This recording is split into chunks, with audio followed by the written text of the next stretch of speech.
ce qui était novateur à l'époque, en fait, maintenant va devenir, on va dire, un peu obligatoire, puisqu'on peut plus s'échapper de cette question-là ou de ce sujet-là sur le sujet du climat. C'est un peu comme la RSE dans ses premiers temps. La RSE, c'était très novateur.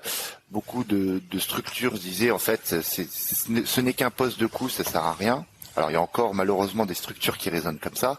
Aujourd'hui, ne pas avoir de logique RSE, ne pas avoir de ce que t'évoques, ce que vous faites chez vous, hein, mais cette logique de société à mission, de la loi Pacte, d'objet social ou sociétal d'entreprise, de ces raisons d'être d'entreprise. On voit bien que tout ça, c'est demain ces acteurs qui n'auront pas intégré ça, en fait, c'est des acteurs qui disparaîtront du marché. Ouais. Donc avant, c'était un plus. Et maintenant, si vous le faites pas, ça va vous rayer en fait du paysage.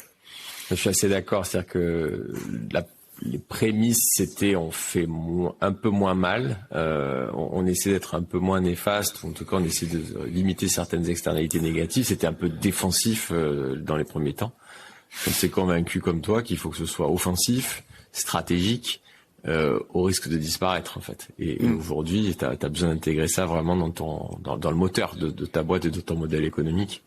Sinon, ta boîte va peut-être tenir encore 10 ans, mais en tout cas, il y a des petits sujets pour la planète. Ouais, puis il y a ça, puis c'est vraiment un renversement de paradigme, parce que même aujourd'hui, dans cette recherche qu'on voit, les différents rapports RH collaborateurs, on voit bien cette recherche de sens.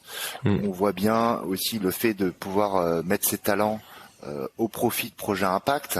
Donc il y a aussi ce sujet de l'humain, de comment on veut recruter aussi, voilà.